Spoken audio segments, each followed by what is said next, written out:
Hello everyone, so in this video, we're going to be reviewing the Inlighte Keyboy.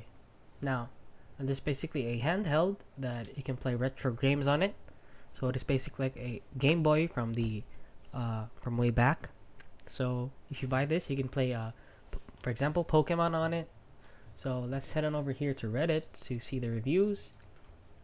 And as you can see, Inlighte Keyboy, and basically this person said that this is just the R36S. You can get it from $30 on AliExpress, and the Inlighte is actually just a dropship product. It is basically the double the price. They just rebranded it, so it is basically this one right here, the R36S. And as you can see also here, these people who are rated 1 star on Trustpilot also said that this app is just a dropship product.